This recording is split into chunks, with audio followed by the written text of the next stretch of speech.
High বন্ধুরা, তোমরা সকলে কেমন আছো? আমি ভালো আছি।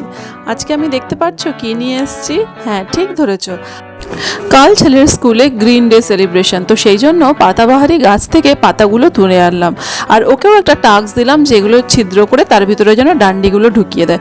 তো পরপর এগুলোকে ঢুকিয়ে স্টেপেল করে একটা আদিবাসীদের লুকস দেওয়ার চেষ্টা করছি, মাথায় যার মুকুট থাকবে, আর পাতা দিয়েই বানিয়ে ফেলেছি একটা গলার মালা। তো এইভাবে কিছুটা আমার চেষ্টা এখানে আমি তোমাদের দেখালাম শেয়ার করে। তো আমার মনে হয় বন্ধুরা, এই যে স্কুল প্রজেক্টগুলো দেয়, এগুলো অ্যাকচুয়ালি দেয় মানে আমি আগ্রহ সহকারেই আমার ছেলেকে এগুলোকে শেখাই, ও এতে পার্টিসিপেট করে, কিন্তু তোমাদের মনে হয় না যে এগুলো স্কুলে করালেই ভালো হয়?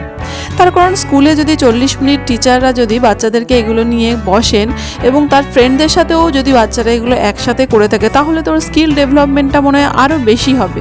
তোমরা কি বলো? আমাকে কিন্তু কমেন্ট করে জানিও।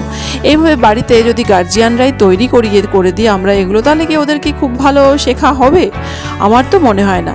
তবুও আমি চেষ্টা করেছি যতটা পেরেছি ওকে এর মধ্যে ইনভলভ করতে। যেহেতু পাতাগুলো দেখো স্টেপেল করে দিচ্ছি, সেই জন্য আমি ওকে এই জায়গাটায় হাত লাগাতে দিইনি, কারণ ছোটো মানুষ যদি হাতে ফুটে যায়, ও আমাকে জোগাড় যন্ত্র সব করে দিয়েছে। কিন্তু এই সেম জিনিসই যদি স্কুলে টিচাররা সবাই মিলে বাচ্চাদেরকে নিয়ে বসতেন, আমার মনে হয় এতে কিন্তু বাচ্চাদের স্কিল ডেভেলপমেন্টটা অনেক অনেক বেশি হতো।